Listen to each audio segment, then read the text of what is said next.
General of Transylvania John Hunyadi, and seeing the small number of Christian forces, Vlad Dracul opted to once again send no more than a small contingent to assist in the future crusading. As he was still taking a neutral stance himself, he so far had not severely violated his agreement with the Turks, but was still leaving his sons in precarious conditions. Mircea, however, according to Michael Beham, who wrote during the Varna Crusade, is said to have fought bravely in the name of his faith, even utilizing cannons for the first time in Romanian military history. After word of Mircea's involvement got out, the Turks learned of this passive betrayal, and Dracula himself became cognizant of his father's choice to risk he and his brother's lives. Surprisingly though, even once the Ottomans became aware of Dracul's deceit, and despite his own prediction that his sons would be butchered for the sake of Christian peace, Vlad nor Radu were killed or even tortured by the Turks. However,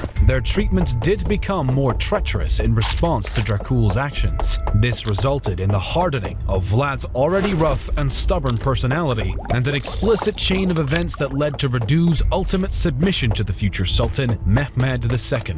Regardless of the differing attitudes between the boys, it can be assumed that Sultan Murad still had intentions of using both of them as puppets of Wallachian loyalty, hence his decision to spare their lives. Meanwhile, Murad and Dracul managed to come to a new agreement in the year 1447. Around the same time, that's the already superficial kinship between Vlad Dracul and John Hunyadi faced new challenges. Hazardously, Mircea called for the Transylvanian Governor-General's execution in response to his negligent venture at the Crusade of Varna, after Dracul had warned Hunyadi that the Christians did not have the necessary troops to defeat the Turks. Hunyadi was never executed and eventually returned without harm to Transylvania, though his newfound support of Vladislav II at Daneshti seems to hardly be a coincidence. In late fall of the same year, backed by John Hunyadi, Vladislav II made the ultimate decision to take the throne by force from Dracul and Mircea, his attempt aligning with a boyar revolt that led to Mircea being seized, tortured, and subsequently buried alive, followed by Dracul's assassination later in the night. When the news found its way to Dracula, still in custody of the Sultan, it is said that he swore vengeance against the traitors who tortured and killed his brother and father, promising to kill Vladislav II by his own hand. Whether he had any bitterness left for his father in return for the repeated abandonment he put his sons through is unknown, but for the sake of family, pride, justice, or all, the voivode in training was not soon to forgive the murderous boyars and his renegade cousin. Now a free man, a candidate for the Wallachian throne, and an officer in the Ottoman army with the support of an inspired Sultan Murad, the death of Dracula's father gave him a promising start to his adult life.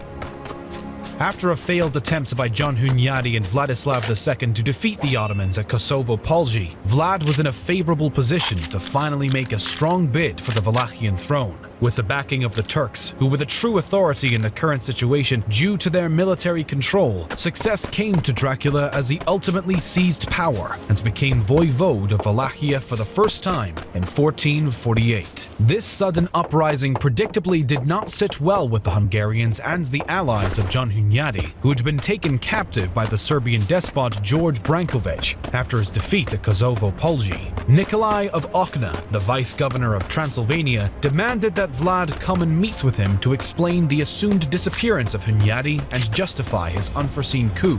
In a letter of response, Vlad stated that he could not do as the vice-governor asked without creating suspicion from the Turks, and that he had no information on the whereabouts of John Hunyadi, but that if he had not been killed in battle, he would wish to establish peace with the governor upon his return to Transylvania.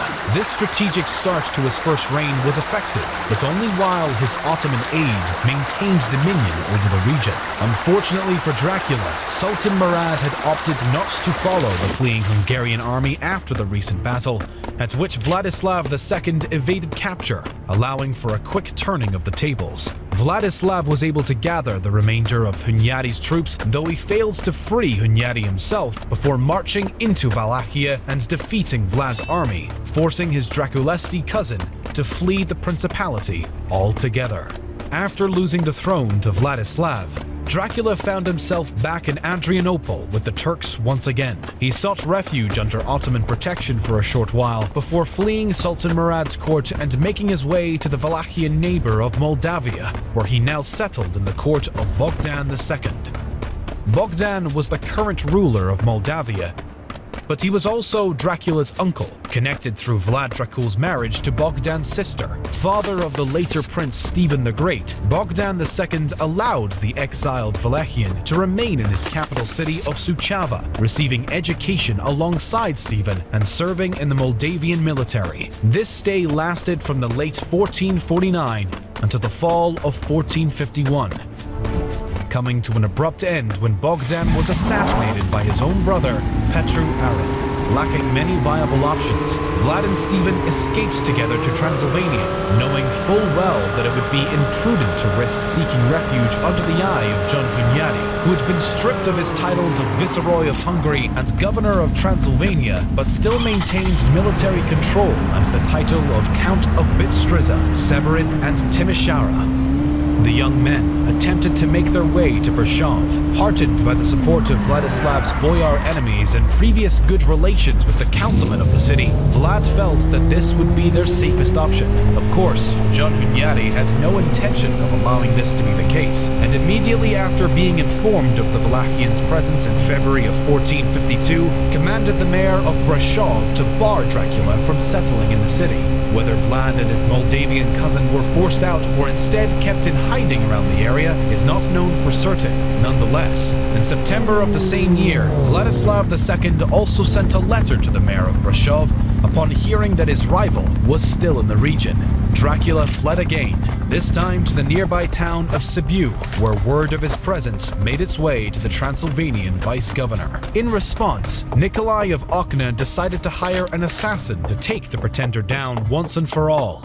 Miraculously, Vlad was made aware of his planned demise and was able to elude his potential killer. Forced now to stay in hiding, Dracula remained under the radar while the relationship between John Hunyadi and Vladislav II began to fall apart. Hunyadi, displeased with Vladislav for his softening towards the Turks and their new sultan, Vlad's childhood peer Mehmed II, as well as possibly still angry at his former protege for not freeing him from Serbian imprisonment, began to shift his view of the unrelenting Dracula. Former enemies, both political and personally on the part of Vlad, John Hunyadi and Vlad Dracula were now to meet in the Hungarian's palace, apparently putting aside any grudge he may have held over the murder of his father and brother. Vlad accepted a position in Hunyadi's army and court and was offered safe residence in Sibiu. Hunyadi, likely willing to let go of their rocky past due to the Wallachians' knowledge of the Turkish forces and mind of Mehmed II from serving 5 times in the Ottoman army and growing up alongside the current sultan, quickly became Vlad's new military and political mentor. Things truly began looking up for Dracula as he accompanied Hunyadi to the opening of the Hungarian Diet and even to the coronation of the newly of age king of Hungary, Ladislas Posthumus. After swearing allegiance to the king, Dracula was given full support from the Hungarian authority and the Transylvanian Diet to accept the responsibility of defending Transylvania from the Turks at the recommendation of John Hunyadi himself. Still living in the town of Sibiu, Vlad was now essentially mirroring the duties his father had previously been put in charge of between 1431 and 1436. This new position became readily important after the fall of Constantinople as the Turks decided to attack Hungary in what was now 1456. Under the order of John Hunyadi himself, Vlad was to stay in Sibiu with his army as a defensive force, but only until he saw it fit to strike in Wallachia, once again making an effort to seize the throne from his Daneshti rival. Likewise, Hunyadi also gave the go-ahead for Vlad's Moldavian cousin Stephen to execute his incursion into the territory of Petru III Aron and dispose of the Turkish vassal, having kicked off his march on Vladislav II in June. With a sundry army of the Hungarians, Romanian mercenaries, boyars, and the support from the cities of Transylvania, by July, Dracula engaged in combat with Vladislav II and fulfilled his promise of revenge for his murdered family members. Meeting his end at the hands of Vlad Dracula himself, Vladislav II Deneshti was no longer voivode of Wallachia, giving the title back to his victorious cousin. Vlad's second reign was undoubtedly his most successful, controversial, and by far his longest. Now styled Prince Vlad, son of Vlad the Great, sovereign and ruler of Ungro-Wallachia and the duchies of Amlash and Fagarash, Dracula swiftly tackled the challenge to re-establish positive relations with his neighbors, as well as looking into organizing the start of Petru Aron's overthrow in Moldavia for his cousin Stephen. Instantly unsettled by their former vassal's new posture as voivode, the Turks became suspicious of Vlad's goals and decided to send a group of envoys to speak with him about the presumed payment of a yearly tribute and the free passage of the Turks through Wallachia. While Vlad agreed to these terms, he refused to travel to Constantinople to pay the tribute himself, likely recalling the outcome when he'd last accompanied his father on the same journey. Though tensions with the Ottomans were now reduced to a low simmer, Vlad would later spark new confrontations, but not without handling business at home first. Demonstrated by his own words in a letter to the mayor of Brashov, Vlad believed firmly, when a man or a prince is powerful and strong at home, then he will be able to do as he wills. But when he is without power, another one more powerful than he will overthrow him and do as he wishes. Before he could address foreign relations beyond keeping the peace, Vlad needed to consolidate his power at home. The boyars of Wallachia were one of the first focuses of Dracula during his second reign. Known for being corrupt and even traitorous at times, the boyar class essentially shared authority with the prince, holding almost more overall power than the voivode himself. With a previous average of about 2 years of rule for every prince, the boyars had shown their true colors and game of control. They often worked to put the weakest possible candidate on the throne, allowing themselves to maintain ultimate jurisdiction. According to Michael Behe, Dracula once said to an assembly of these boyars after asking them how many princes they've known, "How do you explain the fact that you had had so many princes in your land? The guilt is entirely due to your shameful intrigues." Clearly, Vlad had no desire to let such corruption go unpunished, keeping in mind that he had also sworn revenge on the nobleman responsible for the torture and murder of his older brother. On Easter Day of 1457, just how these deals would be dealt became gruesomely clear. Multiple accounts of this day recall how Vlad first searched for where Mircea was said to be buried, finding his brother's body face down and confirming that the stories of his way of death were true. Knowing this, Vlad the Impaler is about to reveal his true cruelty and anger against the corrupt boyars, who were responsible not only for the death of his family, but for the poverty of the country. Something had to be done. Vlad allowed roughly 200 boyars and their wives to come and celebrate the holiday, as they typically would at the palace in Targovishte. This time, though, as everyone finished their meals, Vlad had his men seize every boyar and wife attending the celebrations. The old were taken beyond the city walls and impaled, while the young and able were marched in chains around 50 miles up the Argesh River, taking about 2 days to the site of where they were now to build Dracula's new Ponary Castle. This fortress, in addition to being part of a significant power play, was also a breach of Turkish and Hungarian authority, which stated that no vassal may protect themselves with such an addition. Regardless, Vlad had the castle completed and busied himself replacing the disgraced boyars with men of loyalty, many of whom were of low class and former peasants. The new title of Armash, a new position meant for tasks such as handling the execution of criminals against the state, was also an update made under the rule of Dracula. Following this fresh approach, throughout his reign, all of Vlad's appointments of new men to his court were based on who would be loyal to him and only him, as he seemed determined to solidify his position of power and deal with any possible mistrust or betrayal before it could even occur. There becomes apparent a running theme throughout Vlad's time as voivode that showcases his sometimes irrational response to issues of trust in general, possibly rooting itself in the betrayals of his childhood.